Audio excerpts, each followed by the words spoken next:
হাদি বিদায় নেননি, তিনি বাংলাদেশের বুকে আছেন প্রধান উপদেষ্টা। হাদির জানাজায় সারা বাংলাদেশ আজ কাঁদছে ধর্ম উপদেষ্টা। শহীদ হাদিকে সংসদ প্লাজা থেকে অশ্রুসিক্ত বিদায়। জাতিসংঘের ব্রিফিংয়ে ওসমান হাদির হত্যা ইস্যু বিচার চাইলেন মহাসচিব। ওসমান হাদিকে বিদায় দিতে কেউ আসেনি বলে মন্তব্য করেছেন অন্তর্বর্তী সরকারের প্রধান উপদেষ্টা ডক্টর মোহাম্মদ ইউনূস। শনিবার ২০ ডিসেম্বর শহীদ ওসমান হাদির জানাজায় অংশ নিয়ে তিনি এ মন্তব্য করেন। তিনি বলেন, ওসমান হাদি আমাদের বাংলাদেশের বুকের ভেতরে আছেন এবং বাংলাদেশ যতদিন থাকবে ততদিন তিনি সবার হৃদয়ে থাকবেন। প্রধান উপদেষ্টা বলেন, আজ লাখ লাখ মানুষ হাজির হয়েছে, পথে ঢেউয়ের মতো লোক আসছে। এই মুহূর্তে কোটি কোটি মানুষের চোখ এখানে, তারা তাকিয়ে রয়েছে হাদির বিষয়ে জানার জন্য।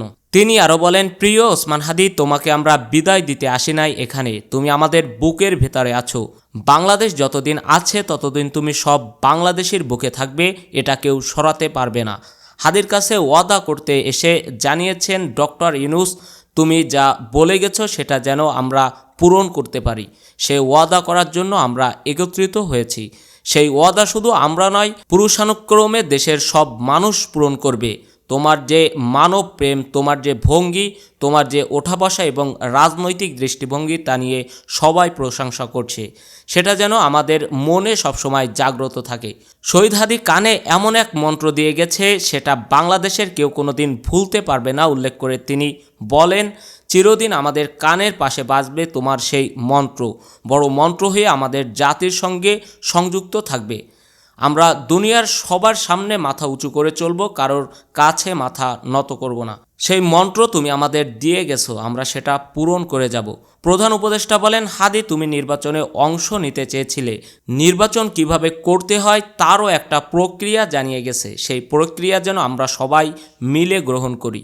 কিভাবে প্রচারণা চালাতে হয়, কিভাবে মানুষের কাছে যেতে হয়, তুমি সব কিছুর শিক্ষা দিয়ে গেছো।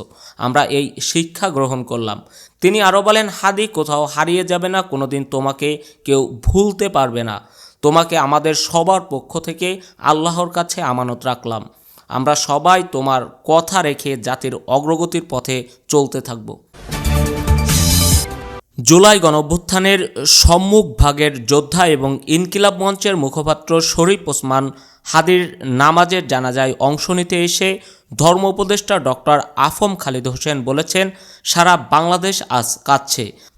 আজ শনিবার দুপুরে জাতীয় সংসদ ভবনের দক্ষিণ প্লাজায় জানাজায় অনুষ্ঠানে প্রধান উপদেষ্টা এসব কথা বলেন। তিনি বলেন, হাদি শাহাদাত বরণ করেছেন, আমরা আল্লাহর কাছে দোয়া করি আল্লাহ তাকে যেন শাহাদাতের মর্যাদা দান করেন। তার জীবনের ত্রুটি বিচ্যুতি যেন আল্লাহ তাআলা মাফ করেন। আল্লাহ তার কবরকে জান্নাতের টুকরো বানিয়ে দেন। তিনি যে স্বপ্ন দেখেছিলেন আধিপত্যবাদ বিরোধী একটা ইনসাফ ভিত্তিক সমাজ প্রতিষ্ঠা করবে, সে স্বপ্ন পূর্ণতা দেওয়ার জন্য দেশবাসীকে আপনি তৌফিক দান করুন। সারা বাংলাদেশ আজ কাঁদছে। উপদেষ্টা আরও বলেন, ধর্ম মন্ত্রণালয়ের নির্দেশনায় বাংলাদেশ গ্রামগঞ্জে শহরবন্দরে সব মসজিদে আমাদের ভাই হাদির দোয়া ও জিকির আজগার সম্পন্ন করা হয়েছে। জুলাই অভ্যুত্থানের সম্মুখভাগের যোদ্ধা এবং ইনকিলাব মঞ্চের মুখপাত্র শহীদ শরীফ ওসমান হাদিকে অশ্রুসিক্ত বিদায় জানালেন লাখো জনতা। শনিবার ২০ ডিসেম্বর দুপুর ২:৩০টায় জাতীয় সংসদ ভবনের দক্ষিণ প্লাজায় লাখো লাখো জনতা অংশগ্রহণে তার নামাজের জানাজা অনুষ্ঠিত হয়। তার বড় ভাই আবু বকর সিদ্দিক নামাজে ইমামতি করেন।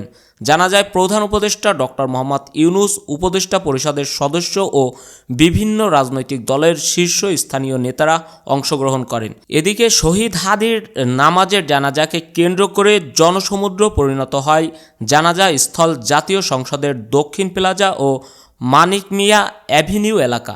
বিপুল সংখ্যক মুসল্লির উপস্থিতিতে নির্ধারিত স্থানে জায়গা না হওয়ায় সড়কে জোহরের নামাজ আদায় করেন অনেকে। দুপুর ১:৩০টার দিকে জানাজা শুরুর আগে সংসদ ভবনের আশেপাশের সড়ক, ফুটপাত ও খোলা জায়গা কানায় কানায় পূর্ণ হয়ে যায়। জনসমাগমের কারণে মুসল্লিদের একটি বড় অংশ সড়কের ওপারেই কাতারবন্দি হয়ে জোহরের নামাজ আদায় করেন। ইনকিলাব মঞ্চের আহ্বায়ক ওসমান হাদির হত্যাকাণ্ডের নিন্দা জানিয়েছেন জাতিসংঘ মহাসচিব আন্তোনিও গুতেরেস। একই সঙ্গে তিনি বাংলাদেশ কর্তৃপক্ষকে আন্তর্জাতিক মানবাধিকার মানদণ্ড অনুসরণ করে দ্রুত ও নিরপেক্ষ তদন্ত পরিচালনার আহ্বান জানিয়েছেন। শুক্রবার ১৯ ডিসেম্বর নিউ ইয়র্কে জাতিসংঘ সদর দপ্তরের নিয়মিত ব্রিফিংয়ে মহাসচিবের মুখপাত্র স্টিফেন দুজারিক এ তথ্য জানান। ব্রিফিংয়ে স্টিফেন দুজারিস বলেন, ওসমান হাদির হত্যাকাণ্ডের বিষয়টি জাতিসংঘের নজরে এসেছে। মহাসচিব এই ঘটনার নিন্দা জানিয়ে নিহতের পরিবারের প্রতি গভীর সমবেদনা প্রকাশ করেছেন। বাংলাদেশ সামগ্রিক পরিস্থিতি প্রসঙ্গে জাতিসংঘ মহাসচিব বলেন, আসন্ন নির্বাচনকে সামনে রেখে দেশে উত্তেজনা বৃদ্ধির প্রেক্ষাপটে সব পক্ষকে সহিংসতা থেকে বিরত থাকতে হবে। তিনি শান্ত থাকার আহ্বান জানিয়ে বলেন, উত্তেজনা প্রশমিত করা এবং সহিংসতা এড়াতে সংশ্লিষ্ট সবাইকে সর্বোচ্চ সংযম প্রদর্শন করতে হবে, যাতে একটি শান্তিপূর্ণ নির্বাচন পরিবেশ বজায় থাকে।